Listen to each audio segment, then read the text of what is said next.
Moikka!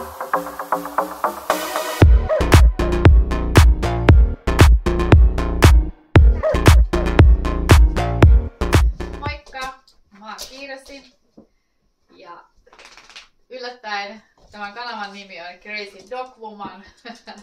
Kuten videolta näkyy, niin vähän näitä koiria tässä pyörii. Tämän kanavan ajatus on oikeastaan ollut siinä, tai että lähden tätä tekemään, on ollut siinä, että mä ostin nytten tässä vähän aikaa sitten semmoisen vanhan rintamamiestalon, no ei se 62 vuonna rakennetun talon, joka on alkuperäisessä kunnossa tuolta järven rannalta. Ja sitä olisi tarkoitus alkaa nyt sitten remppaamaan. Ja siitä prosessista sitten haluaisin ihan omaan muistiin tehdä videoita, miten tilanne muuttuu siellä ja mitä kommelluksia siellä super varmasti tulee, niin, tallentaa sitä sitten itsellekin muistiin. Niin siitä tämä ajatus tähän YouTube-kanavaan nyt lähti. Mutta toki tässä itse kasvataan koiria, eli näitä Tenderfieldin terrierejä. Näitä mä oon kasvattanut vuodesta 2001 lähtien, eli nyt tulee niin kuin 4 vuotta. Ja sitten Brasilian terrieriä, mitä tämä meidän vanha Ilpo tässä on.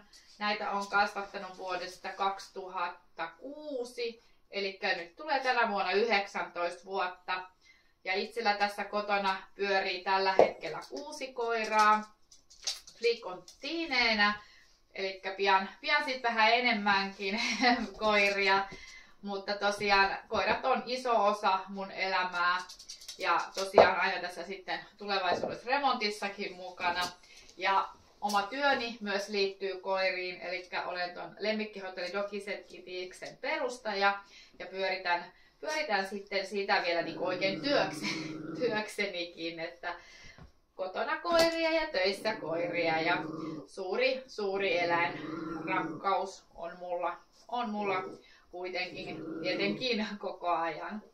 Ja täällä meidän kanssa siitä asuu myös avopuoliso Mika, joka sitten osallistuu ja joutuu osallistumaan myös koirienkin hoitoon ja sitten tosiaan nyt kun sitten tähän taloprojektiin. Tällä hetkellä asutaan myöskin rintamamiestalossa ja tämä projekti, mikä nyt sitten alkaa tässä keväällä, niin ei ole tosiaan mun ensimmäinen, että olen aikaisemminkin näitä rintamamiestaloja tässä sitten laitellut vähän kuntoon, ja me kummakin tykätään vanhoista taloista ja etenkin jos nämä rintamamiestalot on lähellä sydäntä ja se tunnelma, mikä niissä taloissa on.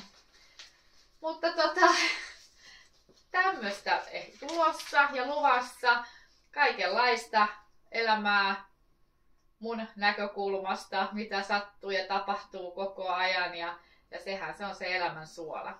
Tervetuloa mun kanavalle ja toivottavasti viikkoon.